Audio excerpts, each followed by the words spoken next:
Morning and welcome back to our channel. Welcome তো আর একটা নতুন ব্লগে। আজকে স্যাটারডে, মায়ের অফ ডে, সো ভাবলাম আজকে একটু রান্নাঘরে হোক ছাতুর পরোটা।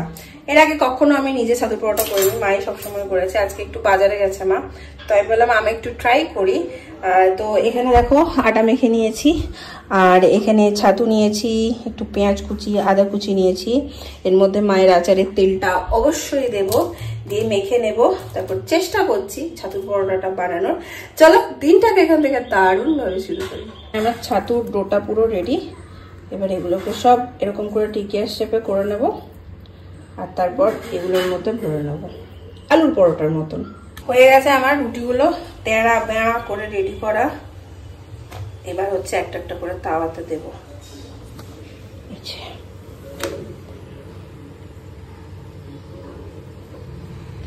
আমি খুব চেষ্টা করছি রুটির ব্যাপারটাতে একটু পটু হওয়ার, দেখা যাক হয়ে উঠতে পারি কিনা।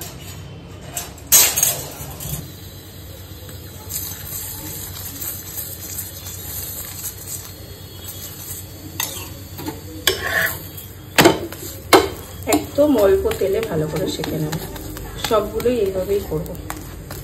কি গো পাস করেছি না? পরোটা রুটিতে করতে পারি না, শক্ত হয়ে যায়।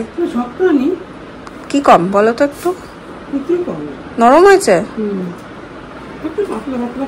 আর একটু পাতলা হতো না? একটু মোটা মোটা হয়ে গেছে। এটা আমারও মনে হলো করতে করতে যে একটু বেশি মোটা হয়ে গেছে, একটু পাতলা করতে হতো।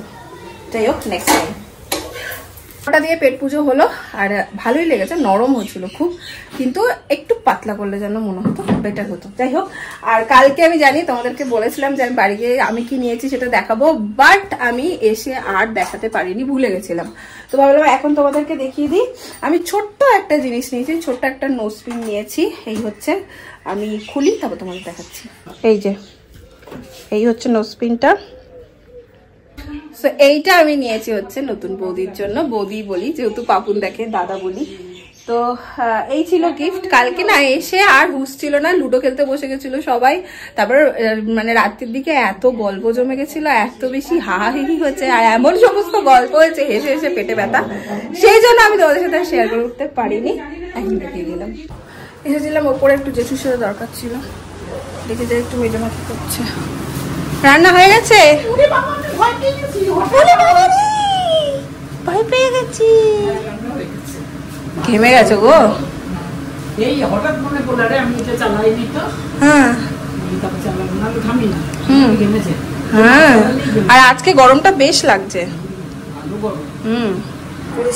মেজমাকে বলছি, মেজমা নিচে চলো, ওপরে প্রচন্ড গরম লাগছে, যাচ্ছে না।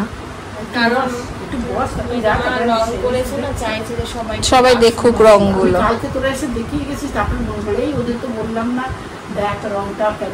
তো তুমি আর জেঠু মিলে একটা যৌথ পার্টি দাও।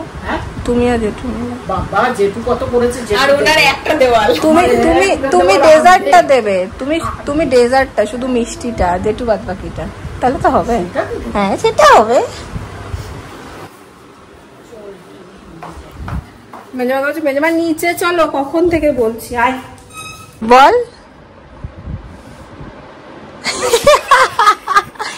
এখানে এখন আলোচনা হচ্ছে বিয়ে বাড়িতে কে কি পরা যাবে। মেজমা একটা নেটের শাড়ি পরে যাবে, চুমকি দেওয়া, হাজার চুমকি। এই গরমের মধ্যে মানে ড্রেসটাই হচ্ছে বিশাল ব্যাপার, কি শাড়ি পরে যাবে। মেজমা পরবে চুমকি দেওয়া? না না, চুমকি দেওয়া কি মানায়? হ্যাঁ, আর তুই মারদোসি। আমি নাইটি পরে যাবো। ও প্ল্যান করেছে নাইটি পরে যাবে, ওখানে কি চেঞ্জ করবে, আবার গাড়িতে নাইটি পরে ব্যাক করে যাবে। পরার তো অনেক কিছু আছে, কিন্তু যেটাই পরবো লাট হয়ে যাবে একেবারে, তাই এটা পিওর সিল্ক পরে যাবো। হ্যাঁ, পিওর সিল্কটা বেস্ট অপশন, কুচকাবে না কিছু, আর পরেও আরাম। তুমি কি পরবে বিয়ে বাড়িতে? চুমকি দেওয়া শাড়ি? ব্লাউজটা দিয়ে এসছো? পিসির কিছু নেই না? ও পিসি, তোমার কিছু নেই শাড়ি? চুমকি দেওয়া একটা শাড়ি পরো, চুমকি দেওয়া সবাই পরছে। কিংবা জেঠু যেটা দিয়েছে না, ওই গাউনটা, বড় গাউনটা, কট সিলের। এই দেখ, যদি এখন গরমে মানুষ সুতির জিনিস, আমি এখানে বসে এডিটিং করছি আর এই যে আরেকজন মন দিয়ে আমার এডিটিং দেখছে, ও বেশ এডিটিং দেখতে খুব ভালোবাসে। কিন্তু জানো কি, সেই যে কালনা যাওয়ার আগে ওর সন্তানদের আমার কাছে দিয়ে গেল, এখনো নেয়নি। আরে না, ঘরগুলো ঝাড় পোছা, ওদের ঘর পরিষ্কার পরিচ্ছন্ন হচ্ছে, ওদের ধুলো লেগে যাবে বলে ওদেরকে নিয়ে যাচ্ছে না। আমার কাছে খেয়েছে কিনা শুয়েছে কিনা সেটাও খোঁজ নেয় না। আমার কাছে দিয়ে তুই এরকম নিশ্চিন্ত হতে পারিস? কেন? যখন আমার মা কোথাও যেত তোর কাছে দিয়ে তো নিশ্চিন্ত হয়, তাহলে আমি কেন নিশ্চিন্ত হব? তুই তাই বলে তাই করবি? কালের তো সুন্দর বাতাল বাতাল গন্ধ বেরোচ্ছে, বাতাল বাতাল। বাটারের কিছু একটা মেখেছে, বাটারওয়ালা। আরে এই ক্যাফিনের তো জেল ক্রিম, ক্যাফিনের জেল ক্রিম মেখেছে। এই শুরু হলো দিন, বুঝলে? বারবার ব্লগে বলবো কি গরম, উফ আজকের গরমটা নেওয়া যাচ্ছে না। এক্ষুনি জাস্ট ক্যামেরাটা ধরে বলতে যাচ্ছিলাম উফ কি গরম, আজকের গরমটা আজকে কিন্তু খুব গরম লাগছে, এরকমটা বলতে যাচ্ছিলাম। পট করে মনে পড়লো সকাল থেকে 2-3 বার মোটামুটি হয়তো ব্লগে বলেছি যে আজকে বেশ গরম। যাই হোক, এখন একটু ভাজবো হচ্ছে পোস্তের বড়া। আজকে একটু পোস্তের বড়া, কলাইয়ের ডাল আর হচ্ছে আর কি করেছে আমি জানি না মা। সো এখানে পোস্ত রেডি করে নিয়েছি, এখনো তেল দিইনি। পোস্তের বড়াগুলো ভাজবো। পোস্তের বড়া আমি একদম না পাতলা পাতলা বেশি পছন্দ করি মোটা মোটা পোস্তের বড়া থেকে।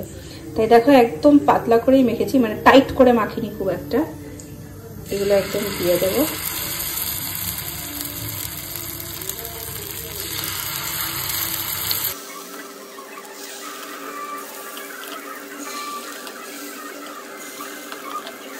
পোস্তের বড়াগুলো সব ভাজা হয়ে গেছে আর মা আজকে দইও পেতেছে। তো এই হচ্ছে মেনু, দই, স্যালাড, পোস্তের বড়া আর এই হচ্ছে ডাল। এই আরেকটা কোথায় গেল? এই যে আরেকটা পদ, আলু পটলের তরকারি। তোমাদের কি নিম পাতা বেগুন? নিম পাতা খাই না আমি নিম পাতা বেগুন, কিন্তু নিম পাতা বেগুন যারা ভালো খায় না তারা বলে ওই দিয়েই ভাত খেয়ে নেয়। এটা আমি অনেকের কাছে শুনেছি, আমার মা বলে, পিসি বলে, শাশুড়ি মাকেও বলতে শুনি নিম পাতা বেগুন দিয়েই ভাত খাওয়া যায়। ওই বাড়িতেও খুব আমাদের বেগুন, নিম পাতা এই সমস্ত হয়, করলা। যাই হোক, এই বিকেল 4:30-5টা বাজা মানেই হচ্ছে বাইরে সবাই মিলে বসে আড্ডা দেবে। আমি এইখানটা শুয়ে থাকি এই কর্নারটাতে। আর এখন জানো তো গুনগুনে স্কুল নেই বলে, পরীক্ষা হয়ে গেছে বলে ও দুপুরবেলা আসে, একটা করে মুভি সিলেক্ট করি, যে মুভিটা ও আমি দুজনে মিলে একসাথে দেখতে পারবো, এরকম কিছু একটা। তো দেখি, আমি বেশিরভাগ মুভি এরকম দেখি যেগুলো থেকে কিছু শেখার আছে, এই টাইপের মুভি আমার ভালো লাগে। তো সেরকম কিছু একটা মুভি দেখি আর তারপরে দেখি সবাই এখানে এসে আড্ডা দিচ্ছে। তো আমাদের সাথে আমি রোজ শেয়ারও করি। আমি সবার লেটে যাই কারণ আমি একটু ফোন ঘাঁটি, তারপরে গিয়েও আড্ডাতে আমি বেশিক্ষণ বসি এমনটা একেবারেই নয়। আমি একটু হাঁটি এই জায়গাটাতে বিকেলটাতে। আজকে মনে হয় মেজমা এখনো আসেনি যা দেখলাম। কি গো, পাত্তা দেয় না আজকাল আমাকে কেউ।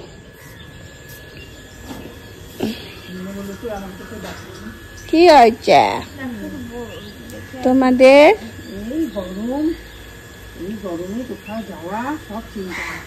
হ্যাঁ রে, পেয়েছি আমার হাঁটার লোক আজকে। মেজমা রোজ আমাদের এই গোটা রাস্তাটা 10 বার, 10 বার হাঁটে। আমিও হাঁটি মেজমার সাথে। এই রাস্তাটা এতটাই বড়, 10 বার হাঁটলে অনেকটা হাঁটা হয়, বলো মেজমা? ভালো হাঁটা। আমের মুকুল এসছে আমাদের, ছোট্ট ছোট্ট জামরুলের মুকুল। হ্যাঁ, জামরুলের এই গাছটাই ভর্তি আমাদের জামরুল হয়, নিচটা পুরো সাদা হয়ে থাকে, এত জামরুল হয়। লতার মতন বদলি, কি লতা না মৃত্তিকা, কি সে আমার বারান্দা বসে আমাদের জামরুল গাছ আছে, নিচটা একটু সাদা। ফোনে বলছিল কাকে।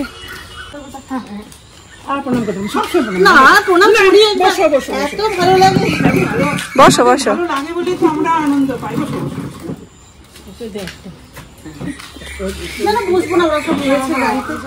আচ্ছা না একটু বসো না। যাবো তাড়াতাড়ি। মা একটু এটা ধরো তো এক হাতে। শুধু রাজবাড়ি। কিসে এসছো তোমরা? কোন? আচ্ছা, খুব ভালো রেজাল্ট হয়েছে। ও বাবা, এই তো আছে, ওকে দাও, খুশি হবে। এই দেখ মানে সব দেখছি খুঁটিয়ে খুঁটিয়ে ভালো রেজাল্টের জন্য। ঠিক আছে, হ্যাঁ আমার তো দুর্গাপুরে বাপুজি কেক পাওয়া যায় না, ও সেটাকে আমি নিয়ে এসেছি একটু একটু করে। আরে বাপরে, মায়ের বাপুজি কেক পুরো হিট করে গেছে সবার জন্য। ও বাবা, এটা তো মেজমা স্পেশাল হয়ে গেছে।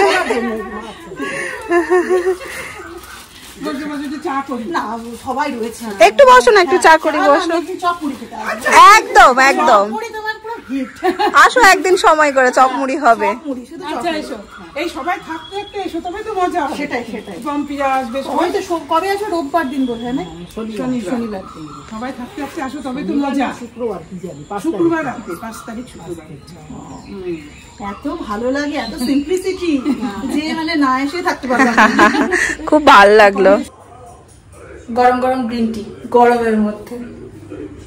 এই সন্ধ্যের সময়টা আমরা একদম কাটতে চাই না, বাজতে যাচ্ছে 8:30। আমার ডিনার হয়ে গেছে। মা এখানে পাচ্ছে দই, এই যে ও আচ্ছা, এটা এই যে এখানে দই পেতে রেখে। কি আওয়াজটা লাগে, গা শিরশির করে এই আওয়াজটা শুনলে। এই যে আরেকজন টিভি দেখছে আর ওষুধ খাচ্ছে। কোলগেট স্মাইলছো, লুডো লুডো লুডো। না তোমরা বসো, আমাকে তো তোমরা জায়গা দাও না। হ্যাঁ, তোদের ক্যামেরা করে রেখে দিই। বসো।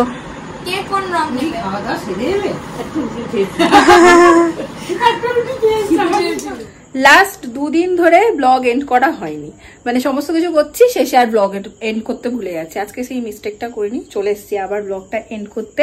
আমার ছোট্ট গিফটটা কেমন হয়েছে সেটা তোমরা জানিও, খুবই ছোট্ট সামান্য, বাট এটাই পারলাম এই মুহূর্তে। আর হচ্ছে আজকে কিছু কিছু কমেন্ট দেখছিলাম, তোমরা অনেকেই জিজ্ঞেস করেছো তুমি কটার সময় ডিনার করে নাও। আমি একটা কথা তোমাদের সবাইকে বলবো, লাস্ট যেই কদিন আমি বাড়িতে আছি আমি মোটামুটি 8টার মধ্যে খেয়ে নিই।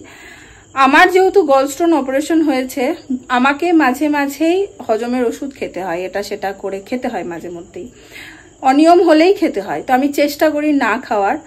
বিশ্বাস করো, আমি যত দিন এখানে এসেছি 8টার সময় আমি ডিনার করেছি, আমাকে এখনো অবধি কোনো হজমের ওষুধ খেতে হয়নি। ইভেন আমার সকালটা প্রচন্ড ফ্রেশ শুরু হয়, খুব মানে এনার্জেটিক ভাবে শুরু হয়, খুব চাঙ্গাভাবে শুরু হয়। লিভারটাকে রেস্ট দেওয়া খুব দরকার।